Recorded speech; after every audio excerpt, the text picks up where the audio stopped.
నమస్కారం. సాంకేతిక లోపం వల్ల కొంత ఆలస్యంగా వాజీ వార్తలు ప్రసారం చేస్తున్నందుకు చింతిస్తున్నాం. వాజీ వార్తలకి స్వాగతం.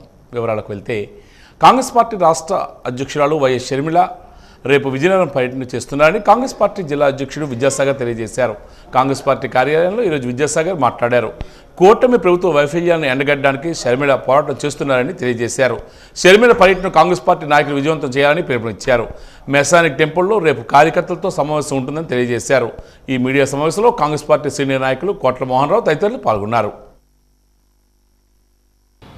రేపు అనగా 19వ తేదీన రాష్ట్ర పర్యటనలో జిల్లాల వారీగా జిల్లా విస్తృత స్థాయి సమావేశం నిమిత్తము రేపు పిసిసి అధ్యక్షురాలు వైఎస్ఆర్ ముద్దుబిడ్డ అయినటువంటి వైఎస్ షర్మిలారెడ్డి గారు విజయనగరం ఇచ్చేయుచున్నారండి. రేపు 10 గంటలకు ఆర్టీసీ కాంప్లెక్స్ ప్రక్కనున్న మెసనిక్ టెంపుల్లో 10 గంటలకు కార్యకర్తలను మరియు విజయనగరం జిల్లా ప్రజలను ఉద్దేశించి సభ నిర్వహిస్తున్నామండి.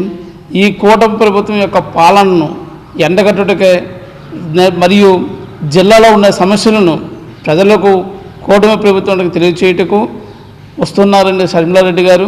కావున ఏపీసీసీ అధ్యక్షురాలు వైఎస్ షర్మిలారెడ్డి గారి ప్రోగ్రాంను ప్రజలు విజయనగరం జిల్లా ప్రజలందరూ మరియు కార్యకర్తలు నాయకులు విజయవంతం చేయవలసిందిగా కోరుకుంటున్నారు. Andhra university school of distance education Maharaja సంస్కృత కళాశాల అధ్యయన కేంద్రం ద్వారా వారాంతపు తరగతులు నిర్వహించడం జరుగుతుందని మహారాజా సంస్కృత కళాశాల ప్రిన్సిపల్ డాక్టర్ జనార్దన్ నాయుడు పేర్కొన్నారు. ఈరోజు సంస్కృత కళాశాలలో ఆయన వాజీ న్యూస్తో మాట్లాడుతూ 2022 సంవత్సరానికి సంబంధించిన విద్యార్థులు, 2024 సెమిస్టర్ విద్యార్థులు, అలాగే 2025 ఏడాదికి 1-2 సెమిస్టర్ విద్యార్థులు వారాంతపు తరగతులు నిర్వహించడం జరుగుతుందని పేర్కొన్నారు. ఈ సదవకాశాన్ని విద్యార్థులు వినియోగించుకోవాలని సూచించారు. మహారాజా ప్రభుత్వ సంస్కృత కళాశాల విజయనగరం నందు Andhra university school of distance education and online అధ్యయన కేంద్రాన్ని ప్రారంభించారు. ఈ అధ్యయన కేంద్రములో 2022లో జాయిన్ అయిన ఫైనల్ ఇయర్ విద్యార్థులకు, 2024లో జాయిన్ అయిన సెకండ్ ఇయర్ విద్యార్థులకు, 2025 సంవత్సరంలో జాయిన్ అయిన ఫస్ట్ ఇయర్ విద్యార్థులకు వారాంతపు తరగతులు ప్రతి ఆదివారము జరుగుతాయి. BA మరియు BCom చదువుతున్న విద్యార్థులందరూ ఈ శిక్షణా తరగతులను అధ్యయన కేంద్రంలో ఉపయోగించుకొని సత్ఫలితాలు సాధించాలని అధ్యయన కేంద్రం తరపున కోరుతున్నాము. కార్పొరేట్ కళాశాలలకు దిట్టుగా ప్రభుత్వ జూనియర్ కళాశాలలో కూడా IIT, నీట్ లాంటి కోర్సులు అందిస్తున్నామని విజయనగరం ప్రభుత్వ జూనియర్ కళాశాల ప్రిన్సిపల్ VKV కృష్ణారావు పేర్కొన్నారు. ఈ మేరకు నగరంలోని రాజీవ్ నగర్ కాలనీ వద్ద ఉన్న ప్రభుత్వ జూనియర్ కళాశాలలో తన కార్యాలయంలో ఆయన మీడియాతో మాట్లాడుతూ 2008లో ప్రారంభించిన ఈ కళాశాలలో ఈ విద్యా సంవత్సరానికి ఇంటర్ కోర్సుకు సంబంధించి ప్రవేశాలు ఆరంభమయ్యాయని తెలియజేశారు. ఈ ఏడాది అదనంగా సురక్షితులైన ఉపాధ్యాయులు నియమితులయ్యారని చెప్పారు. రాష్ట్ర మంత్రి నారా లోకేష్ ఆదేశాల మేరకు విద్యార్థులకు పాఠ్యపుస్తకాలు పంపిణీ చేశామన్నారు. కళాశాలలో సాధారణ కోర్సులతో పాటు వొకేషనల్ కోర్సులు కూడా ప్రవేశాలు జరుగుతున్నాయని తెలియజేశారు. నాణ్యమైన విద్యతో పాటు డొక్కా సీతమ్మ మధ్యాహ్న భోజన పథకం ద్వారా విద్యార్థులకు పోషకాలతో కూడిన ఆహారాన్ని కూడా అందిస్తున్నామని తెలియజేశారు. తల్లిదండ్రులు ఈ అవకాశాన్ని వినియోగపరుచుకొని తమ పిల్లల భవిష్యత్తును కళాశాలలో చదివించాలని పిలుపునిచ్చారు. ఈ కార్యక్రమంలో కళాశాల ఉపాధ్యాయులు, సిబ్బంది పాల్గొన్నారు.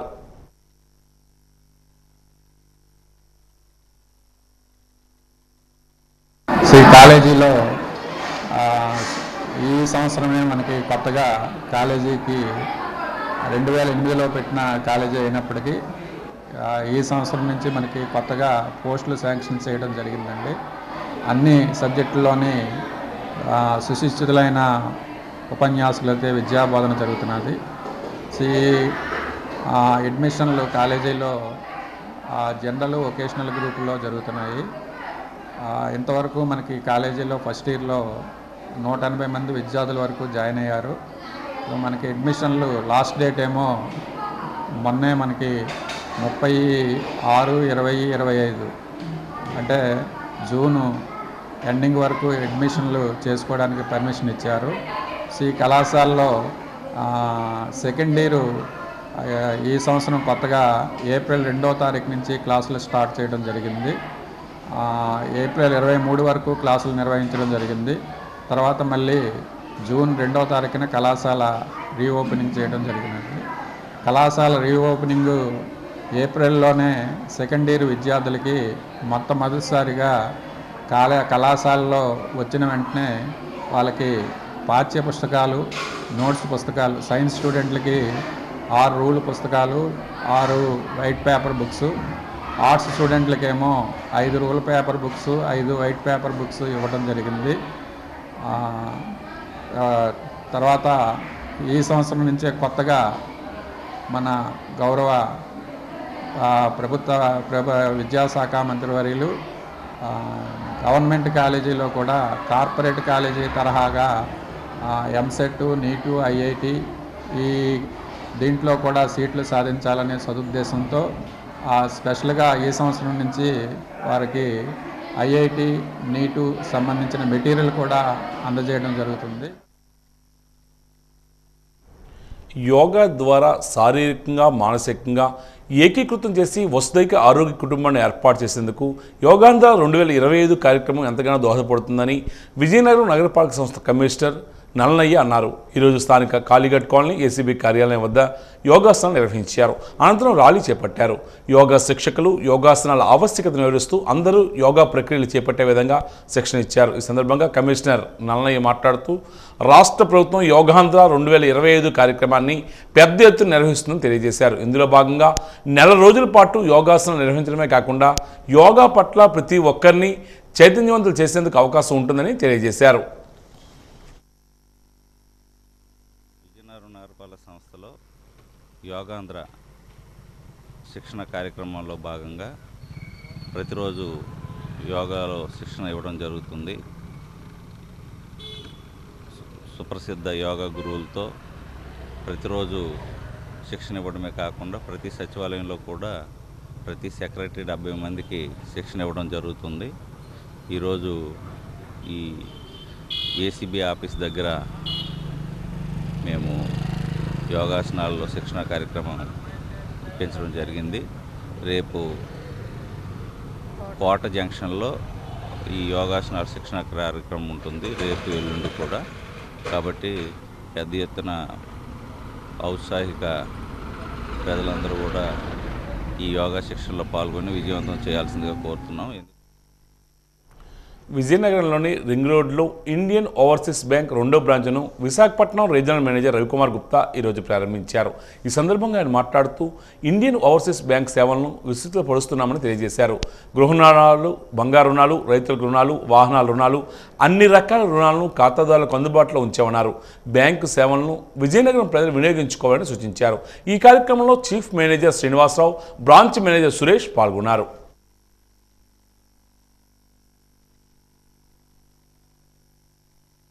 ఆల్రెడీ మాకు విజయనగరంలో ఒక బ్రాంచ్ ఉందండి కంటోన్మెంట్లో. ఈ బ్రాంచ్ ఈ ఏరియాలో ఇక్కడున్న కస్టమర్లందరికీ locker facility, gold loans, SHG loans, retail loans అనగా personal loan, vehicle loan, housing loan, అన్ని రకమైన లోన్లు ఈ ఏరియాలో ఉన్న వాళ్ళందరికీ ఇచ్చి ఈ లోన్ల ద్వారా లబ్ధిదారులందరూ కూడా సద్వినియోగం చేసుకొని వారి యొక్క పురోగతికి హెల్ప్ చేయడం కోసం బ్రాంచ్ ఇక్కడ స్థాపించడం జరిగిందండి. ఈ ఏరియాలో అందరూ కూడా బ్రాంచ్ కోఆపరేట్ చేసి బ్రాంచ్ కూడా మంచి సర్వీస్ ఇస్తుంది అందరికీ. సో ఇది యూజ్ చేసుకొని బ్రాంచ్ పురోగతికి అట్ ది సేమ్ మీ యొక్క సెల్ఫ్ డెవలప్మెంట్ కూడా ఉపయోగించుకోవాలని కోరుకుంటున్నాను. ఈ రీజియన్లో 74వ బ్రాంచ్ ఇది మనకి. ఈ బ్రాంచ్ తూర్పుగోదావరి, పశ్చిమ గోదావరి, తర్వాత మన విశాఖపట్నం, శ్రీకాకుళం, విజయనగరం జిల్లాలతో కలిసి మన విశాఖపట్నం రీజియన్ ఉంది. మనకి ఇక్కడ 74 బ్రాంచెస్ ఉన్నాయి. ఈ బ్రాంచెస్ ద్వారా మేము అన్ని రకాల సేవల్ని కూడా అందిస్తున్నాము. హౌసింగ్ లోన్స్ దగ్గర నుంచి retail loans, business loans, Mudra loans దగ్గర నుంచి ప్రతి బిజినెస్ లోన్స్, అన్ని రకాల వ్యవసాయ రుణాలు, బిజినెస్ రుణాలు అన్నీ కూడా ఇక్కడ అందిస్తున్నాము. డిపాజిట్లు, జ్యువెల్ లోన్స్, అగ్రికల్చర్ లోన్స్, వ్యవసాయ రుణాలు కూడా అందిస్తున్నాము. బ్రాంచ్ని ఓపెన్ చేయడం ఎక్కువ సౌకర్యం, ఈ ఏరియాలో ఉన్న వాళ్ళందరికీ కూడా సౌకర్యం కలిగించడానికి ఇక్కడ బ్రాంచ్ ఓపెన్ చేయడం జరుగుతుంది.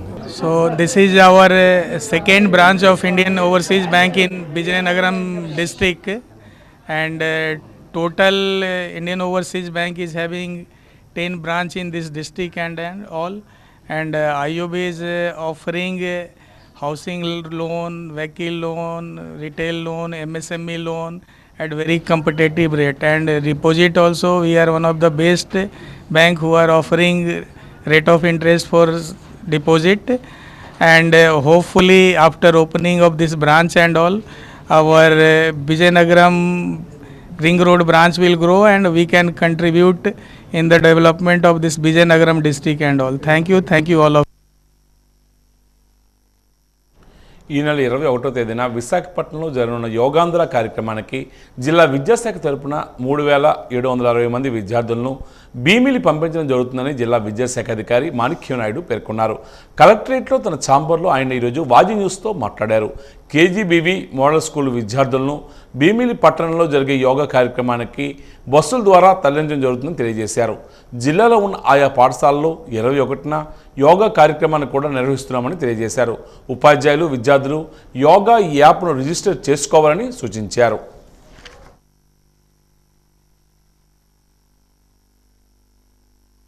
ఇంటర్నేషనల్ యోగా డే సందర్భంగా ఈ స్కూల్స్లో ఏదైతే స్కూల్ ఎడ్యుకేషన్ సంబంధించిన స్కూల్స్లో రెసిడెన్షియల్ స్కూల్స్లో వాళ్ళని మేము తీసుకోవడం జరిగింది. ఈ మా అండర్లో ఉన్న కేజీబీవీస్ అలాగే ఏపీ మోడల్ స్కూల్స్ వీటి నుంచి మేము రెసిడెన్షియల్లో ఎవరైతే ఉంటున్నారో వాళ్ళందరినీ కూడా లిస్ట్ తీసుకోవడం జరిగింది. 3760 స్టూడెంట్స్ అయ్యారు. వాళ్ళకి ఏ స్కూల్ నుంచి ఎంతమంది ఉన్నారో దానికి లెక్క వేయడం జరిగింది. దాని ప్రకారం బస్సులు కేటాయించడం జరిగింది. అలాగే ప్రతి బస్సుకి కూడా ఇద్దరు ఇన్ఛార్జీలు వాళ్ళని పెట్టడం జరిగింది.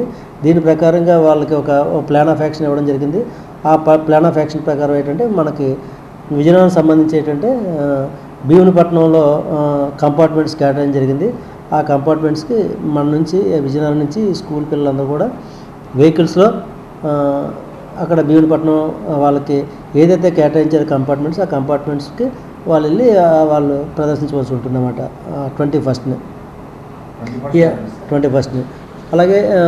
అలాగే స్కూల్స్లో కూడా వాళ్ళు కాకుండా మామూలుగా స్కూల్స్లో ఉన్న వాళ్ళు ప్రతి స్కూల్ని కూడా ఏంటంటే ఆ రోజు ప్రతి స్కూల్లో విద్యార్థులు కూడా ఏంటంటే ఈ ఇంటర్నేషనల్ యోగా డే సందర్భంగా ఆ స్కూల్లో ఉన్న విద్యార్థులందరూ కూడా ఆ రోజు అదే స్కూల్లో వెన్యూగా వాళ్ళని మ్యాప్ చేయడం జరిగింది. ఆ యోగా డేలో ఏంటంటే మొత్తం విద్యార్థులందరూ కూడా రిజిస్టర్ అవ్వాల్సి ఉంటుంది. అలాగే ఉపాధ్యాయులు కూడా రిజిస్టర్ అవ్వాల్సి ఉంటుంది. ఆ రిజిస్టర్ అయిన విద్యార్థులందరూ కూడా తప్పనిసరిగా యోగా డే అదే ఇంటర్నేషనల్ యోగా డే సందర్భంగా 21ని కమింగ్ 21 ఏంటంటే ఆ యోగా యాక్ట్ని నిర్వహించవలసి ఉంటుంది వాళ్ళు. దానికోసం ప్రతి పాఠశాలను కూడా మేము మ్యాప్ చేయడం జరిగింది. అలాగే ప్రతి స్టూడెంట్ని కూడా రిజిస్టర్ అయ్యే విధంగా మేము చర్యలు తీసుకుంటున్నాం.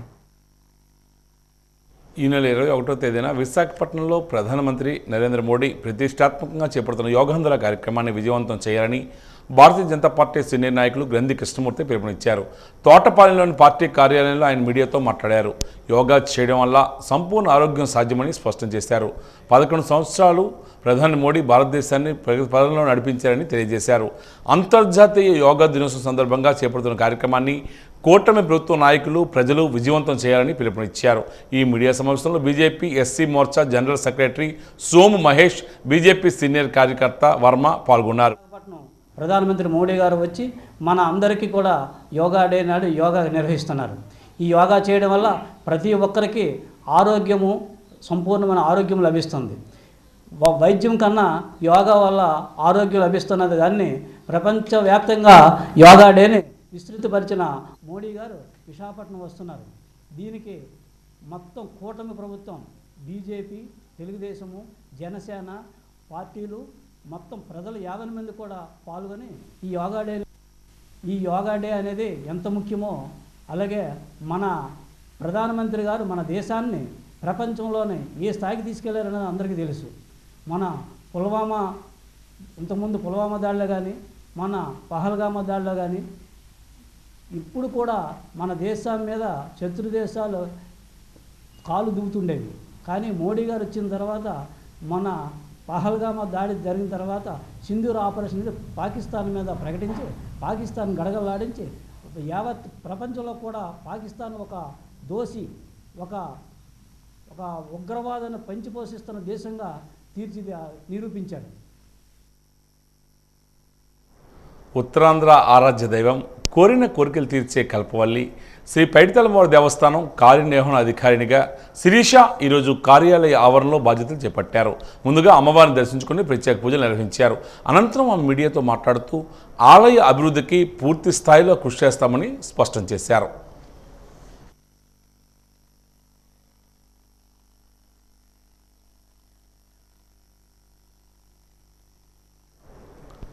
ఈరోజు ఆంధ్రప్రదేశ్ రాష్ట్ర గిరిజన శాఖ మంత్రి మరియు స్త్రీ శిశు సంక్షేమ శాఖ మంత్రి గుమ్మడి సంధ్యారాణి సమక్షంలో సాలూరు నియోజకవర్గ వ్యవసాయ market committee AMC chairman, vice chairman మరియు పాలక మండలి సభ్యులుగా ప్రమాణ స్వీకారం జరిగింది.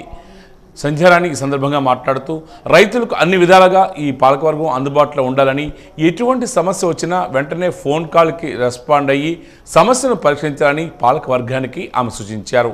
అలాగే సూర్యనారాయణ ఈ సందర్భంగా మాట్లాడుతూ అన్ని విధాలుగా ఈ అవకాశం కల్పించిన చంద్రబాబు నాయుడికి, మా నియోజకవర్గ మంత్రి గుమ్మడి సంధ్యారాణికి, మార్కెట్లో నా తోటి మెంబర్లకు అన్ని విధాలుగా సహకారం అందిస్తామని ప్రజల తరపున ఆయన తెలియజేశారు.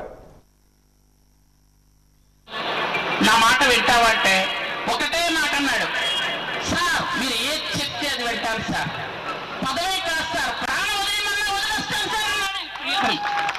ఆ రోజన్న ఒక్క మాటకి సార్ ఖచ్చితంగా ముఖీ సూర్యనారాయణకి మంచి అవకాశం ఇద్దాం సార్ అనుకున్నాము. అనుకున్న వెంటనే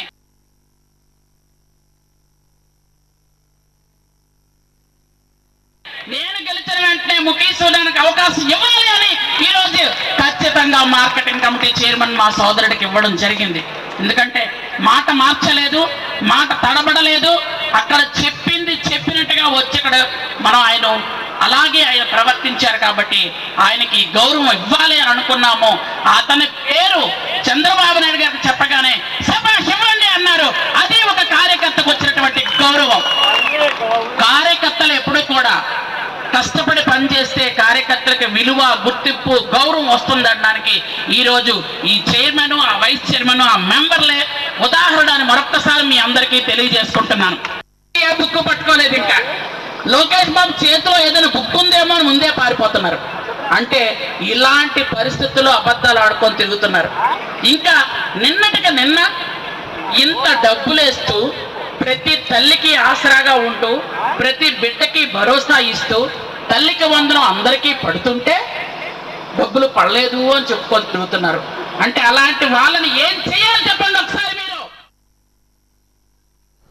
విజయనగరం జిల్లా బొండపల్లి గ్రామంలోని యాతపేటకు చెందిన యువకులు మోటార్ సైకిల్పై వెళ్తూ ఉండగా బొండపల్లి రైల్వే గేట్ దాటిన తర్వాత శ్యామల వలస మలుపు వద్ద స్పీడ్గా వెళ్తూ మోటార్ సైకిల్ను అదుపు చేయలేక ప్రక్కనున్న చెట్టును గుద్దడం వల్ల ఇద్దరు యువకులు అక్కడికక్కడే మృతి చెందారు. తీవ్ర గాయాలైన యువకుడిని గైబ్నగరం ఆసుపత్రికి తీసుకువెళ్తూ ఉండగా ఆయన కూడా మృతి చెందారు. ఈ ప్రమాదంలో బొండపల్లి గ్రామానికి చెందిన నెల్లి రమణ 22 సంవత్సరాలు, పురం సతీష్ 20 సంవత్సరాలు, దత్తిరాజేరు మండలం వంగర గ్రామానికి చెందిన బొత్తుల దినేష్ 21 మృతి చెందారు.